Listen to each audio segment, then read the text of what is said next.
So does us having a child changed our relationship status to you? Now you don't know. Because we never really spoke about this, so I'm curious now. As I'm an audience right now. But I actually want you to go first because of that. Okay. Because I know what you're going to say. What am I going to say? You don't know what I'm going to say. What am I going to say? This video is sponsored by Squarespace. With Squarespace, you get to control and customize your content to fit your brand this 2020. From websites to online stores, Squarespace provides easy-to-use templates to build your presence online today. Squarespace is what we use for Shan's personal site and the Game of Desire. Go to squarespace.com/ShanBoody to start playing around for free and get 10% off your first purchase of a website or a domain. So we're going to talk about our relationship today, and we're going to talk about it specifically how 2020 has impacted it. And 2020 is a unique year for you and I. Yeah, the dynamic has changed. Pregnancy also happened. Yes. We got pregnant, I think, basically February 7th. I'm going to make my guess at that. February 7th is when we conceived life together, and that has also made a massive impact on our relationship. So this is just an update video to tell y'all what the fuck's been going on. Yeah, pregnant during a pandemic. You know what's fascinating, though? Because remember that picture we both put up in December? Or, like, it was the end of December, beginning of January, where it was that picture we shot. Oh, yes. And we both said manifesting that we're going to be parents in 2020. Yes. Mm-hmm. So that to be said, if you knew then what you knew now, would you have delayed? No, not at all. It's nice to have life change, and it's not just us. Because I feel like people get pregnant and, like, especially with your first one, it changes your relationship, it changes your dynamic, it changes everything on how you receive and perceive the world and how people are interacting with you, but no one else is having to go through change. Right now, everybody is going through change. Well, here's the thing. Speak on it, Jay. I don't believe that anything has changed. I think that... So define that for the people. Sorry, go ahead. I don't believe that anything has changed. Our relationship status has not changed. We still have the, I guess, for lack of a better term, ability to connect with other people. However, our responsibilities have changed. So you being pregnant, I have like this radar on having to be emotionally here, if that makes any sense, and having to make sure that you're good and to make sure that whatever you need is taken care of. So I don't really have a lot of time to be connecting with other people. So I think as a result of our circumstances changing, I don't really have a desire or a time to connect with a lot of different people. I don't think it's changed either. I would say the exact same thing. You are still your own person. You're free to make your own choices. I don't ever go through your DMs. I will never go through your texts. That is your private life. And as your partner, I would hope that you share things with me. But ultimately, this is your life. That's your body. And I don't have ownership over that. And you deciding to share your body or to share parts of your intimate self with others is not a deal breaker for me in our relationship. There are other things that I prioritize over fidelity for you and I. As a caveat, we have not necessarily crossed that bridge yet. No. So that's always an important thing to know, which is why we adjusted our relationship title from open to free, because I think open implies that there's a continuous engagement or a recent engagement, and we haven't engaged openly since prior to when we were engaged to get married. Yeah. Nothing has changed in terms of our feelings about it and the choices, but I haven't met anybody that I have felt that I wanted to make that step with. Well, I haven't met anybody either, but I just think there's no time. Like, the responsibilities in our relationship has changed. There's always time. There is always time, but in realistic terms, the responsibilities of what we have to do for each other has changed. If we were ever in a space where I felt not as connected with you, that would be the weird. Last time that I would be appreciative of you being like, now's the time. I want to see what Susie's up to. No, that is a very good point. I think because I would need more energy for you. I would need more energy for this connection, more energy to be like filling myself with love and hobbies and positivity so I could bring that back to you. Adding in the uncertainty of another romantic relationship at the time when you and I are not as strong as we are right now, I feel would be would make it less likely that we would be able to get through it. And nothing is more important to me than my hope and my aspiration to spend my life with you. Yeah, I think we would get through it. I think it would just be more uncomfortable. Yeah, so I think like if I'm actually going to show my boobs to somebody, it's because I'm so in love with you and so happy with you, and I feel very connected with you, and I'm like, someone new should see them too. Yeah. My husband thinks they're so great. What do you think? That would be the premise of that. Oh gosh. Can we first take a little quick pause to shout out Squarespace right now? So recently, actually, many of you might be aware that I tried to do the texting app thing for a while, which is supposed to replace newsletters for emails. And I just didn't like it. I really, through that experience, thought email newsletters, one, are for me because it's more of an educational tool, and two, I should be using them more. Yeah. And I was with a different email newsletter service provider, and this entire time I'm working with Squarespace, I knew they had one, but I just kept putting off the transfer. Well, it's a level of a learning curve that you have to figure out, but it's actually not that hard. It was not that hard. And that's the beautiful thing about Squarespace. And it was so much cheaper. Yeah. Like stupid cheaper. Like I'm talking about, I was paying $500 a month before. Yeah. I think I'm paying $500 for the year. Yeah, that's beautiful. And they're better templates. Yeah. They're not old and tacky. Yeah. It's so much easier to use. And so now I'm making a commitment to actually doing a monthly newsletter. Yep. So go to my Squarespace, please, and sign up. I'm going to be having updates on what I'm doing, updates on my show Sexology. And if you also want to simplify your life and save some money and make it look stunning, may I just suggest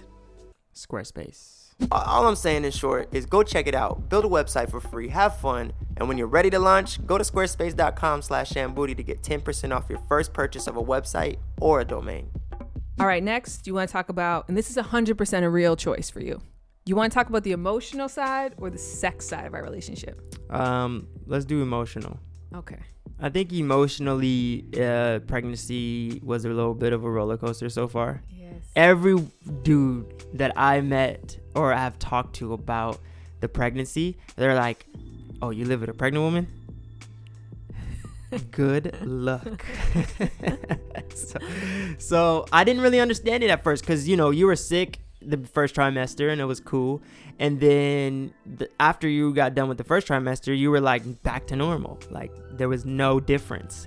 And then now that you creeped into the third trimester, there was a tad bit of a switch that happened. There's two layers. I feel a little bit of guilt. I feel a little bit of guilt for it because I do know that after you went into back to normal, I kind of sat back a little bit when it came to the pregnancy. I kind of trusted that you were perfectly fine. Like there was nothing going on. So I didn't take, dinner. I didn't take over certain situations that could have made it easier on you. Which is interesting that you were going to point that out because I have said to you, you have been so dutiful. You have been an incredibly dutiful husband who has been there for me and had gone above and beyond to try to make my life simpler. There is the emotional side of things, though, that I feel that's where things got tricky. Yeah. But I don't know if that trick is between you or between me and me. Well, it's a perfect storm. It's a perfect storm because right when you started switching over into the third trimester, I kicked it up in my own brand. And I started focusing on building something for myself, which led to me not working on your stuff as much or being able to connect. It led to me staying up late, not getting the same bedtimes. When you are here and home, I'm working on something. Yeah, I was telling you that one of my favorite people in the world, Dr. Barry, and was telling me about that through life, we go through this inclusion and independent achievement spiral almost. And so when you're a baby, it's all about inclusion. And then when you're almost a toddler, it's about achievement and independence, where you're like, no, the word no is your favorite word. And then you might go through a mommy daddy phase. Then you go to school and now you want to be around your friends. And that weave constantly happens. And what was really hard for me is that I was going through this really heavy inclusion time because I didn't have my family around me and my body is changing, and like all I wanted to do was be as close to you as possible, just like, and you rightfully so, especially because you had already spent that pandemic looking after me. And so in many ways it was like, although you were there to look after me, I still didn't want to be talked to, touched. I slept all the time. We didn't even sleep in the same bed because I felt so sick. And so it was like I needed you there, but I didn't really want you there in a way, just because I was just feeling like shit. And then when I started to feel better, it was like I didn't need you there in the same way, but it's like all I wanted, like be on top of me, like be inside of me, like be with me. And I think you were like, okay, well, now that you're okay, can I have some breathing room to do me? And I have some ideas that I want to get out. And through pandemic, I want to feel progressive this year. I want to feel proud of my 2020. And so it just felt like we were on opposite sides of like the inclusion and the independence thing. And that like hurt so much. Yeah. And I definitely feel super guilty about it because... No, but you can't. The hard thing I think for me was that I know like this is the thing with being like an expert. There's no bunny quotes. I'm a fucking expert, y'all.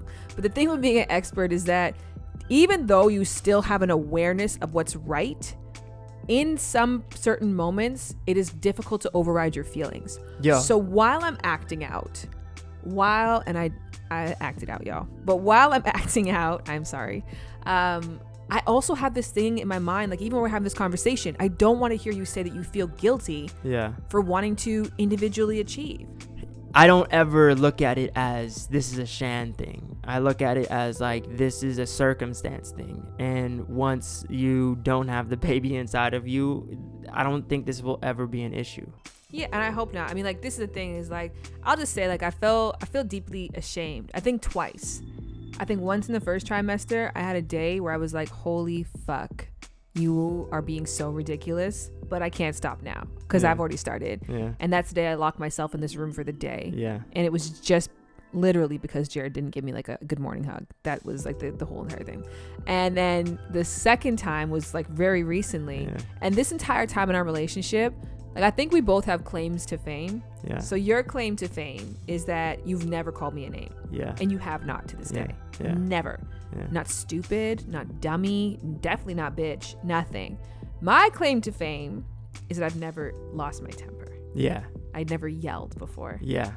You've yelled. I have. I've called names. Yeah. So it was like, okay, it kind of balanced out on the scoreboard. And now I've lost my temper. Yeah. You're having a big hormonal change happening. Yeah. So this is not a thing that is a result of you, you know, if that makes any sense. This is a circumstance thing. When was another time in our relationship that you felt that there was consistent rockiness? No. I think when we first moved in together to our second apartment. We actually made a video just like this. I'm not as nice as you.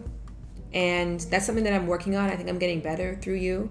And I'm definitely becoming more empathetic, more patient, more open, more loving. But doesn't come as natural for me to be like that. Being nice has been learned.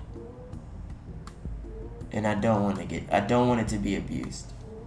But it's been learned. It's been something that I worked hard for. You know what I mean? Mm-hmm. So it's like, I am nice. I am. But I worked really hard for it. So like, I have mean thoughts too. You know, I have a mean side too, but I self-control that. And so, you know, I don't ever look at you as somebody that can't control it. So when you do get mean, it lights me up. Yeah, but I didn't feel like it was every 2 weeks. It was just like moving. Yeah. And I was just like, it wasn't as long as this. Nesting like crazy, and she just needs to relax. Yeah. But I didn't think it was consistent. Mm-hmm. You did. It wasn't consistent, but it was like more the frequency of disagreements and not feeling aligned was there at that time. Obviously, I hope you are aware that postpartum is going to be another fucking beast. Yeah. This clear skin, that's the result of a boost of hormones. Yes. Of a balance of hormones that is keeping the baby alive and thriving and keeping my hair and my nails and my skin and my mood up. And then as soon as the baby is gone, there is a drastic readjustment that happens in the body again. And so once again, I'm going to be almost back on that first trimester roller coaster of whose body is this, who am I, and who the fuck are you? Yeah.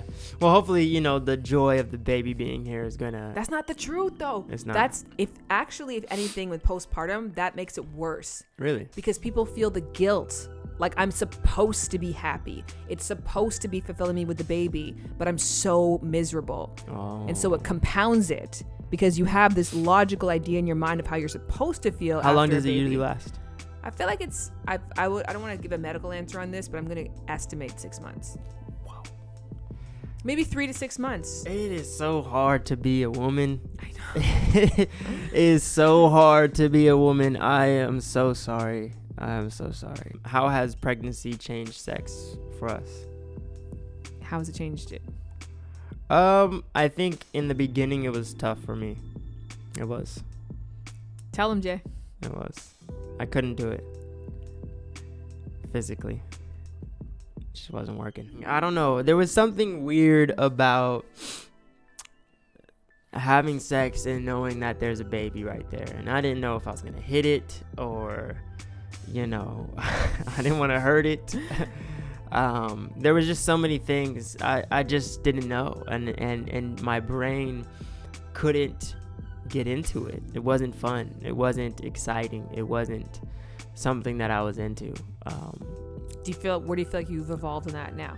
I think now I kind of just I've been able to grapple with it and I'm fine now. I still miss normal sex. So, you know, there's just not as many positions that we can get into. It's a lot slower. Like, we're just kind of like rolling around, you know. So I do miss it. It's doable now. It's doable now. I would say that there's been like one time that I've been like, this is competitively great sex. Oh, really? Yeah. Why though? So physically, you feel more. Do you notice that I orgasm quicker?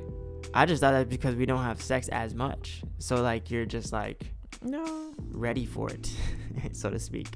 I don't think so. I think I have double. This is the reason why my ring doesn't fit anymore, which I have to take this off because it's like really constricting me. My rings don't fit anymore. Like I have double the blood right now. Yeah. And then as well too, like your blood flow is increased. So when you're getting aroused, it can take up to 20 minutes in order to get the maximum amount of blood to the area. And like now it's just there. You could start eating me out right now and I'm basically fully aroused. Oh, wow. And wet all the time. So yeah. Physiologically, your body is more prime for great sex. But emotionally, it is really, and mentally, it's kind of tough. Yeah. Because you're not seeing your body as you're used to seeing it. And even like, oh my gosh, one time I had my hands like holding my pelvic area, you know, for tactical reasons, and I could feel the baby like moving around. And yeah, that would like, take me out. Not now, you know. So that would take me out. That would take me out. I wouldn't be able to do it. I know, but you just have to be like, it's better for the baby. Yeah. It actually does benefit the baby, and it is healthy and it is normal. And the more that I'm getting those positive emotions and the oxytocin that's released and the dopamine that's released, all those things do benefit the baby. So you have to like keep that in mind. Even after baby is born, yeah, us continuing to have an intimate connection and a great sex life is beneficial for everybody. But it was tough in the beginning. You know what's actually very fascinating, what I want to ask you about while we're on the topic of sex, is strangely enough, I never feel like you want to have sex more than I do. Because I've had reasons. Well, throughout this whole pregnancy. Oh, yeah. Like first trimester, not interested at all. Yeah. I just felt like sick. I felt gross, not interested. And even now, like our frequency has gone down. Yeah. But I don't feel as though you want to be having sex more, but you're just like, okay, well, she doesn't want to, so I'm going to ease up. Well, I think it plays in the part of just like, I think I'm just not into pregnant sex. You know? I think that's just like, it's something like, for me, sex is so mental, and I do it because obviously we have to orgasm just to be normal. This sounds really romantic, Jared. But no, we do. So I think we have to do it, and it is still good now. We still have good sex, but I just think if I had to choose, you know, I enjoy regular sex. It is different. Yeah. I think it is different. Is there anything else specifically that you want to like tack on at the end? No, I just want to say thank you. No, thank you. And I want to say how proud I am of you. Like, I'm so in awe of your development this year. It is crazy to me, Jared Brady. Really? Jared has started his own podcast. It's called Enjoy the Podcast. Hey. It's himself and 2 other dudes, which I'm actually really want to celebrate that too, because maybe the end of last year you set an intention to want to make more male friendships that were meaningful to you with people that you felt you could learn something from. Yeah. And this podcast is really about male bonding. Yeah, it's you know, I guess the new age millennial man, not even millennial, just the new age man, and perspectives. You know, we're just gonna be dealing with everything man. I love that you're getting to do that, and I know that it takes you away from me and it takes time away from us, and I think even now your collaborations musically have just expanded so much, and you're now excelling as a producer, as somebody who's a content creator, and there's just so many parts of you that I'm seeing flourish independent of me. And I love that because it allows you to bring more back to the relationship when we do connect. I will always look back on this year and just feel so fond of you just because you've been all that I've had. And so if ever I'm like tripping or acting out, it's just because I just know how much you mean to me and I know how much I love you, and there's no scarier thought than you not loving me as much as I love you. We are making a step that I used to dream about, getting our first home, having our first kid. And so to see who I am doing it with is like, I couldn't have planned it better. I am so excited. I'm grateful. I'm grateful too. Yeah. Merry Christmas, Jared Brady. Merry Christmas. Why Merry Christmas? Felt like the end of a Christmas movie, doesn't it? I'm a daddy.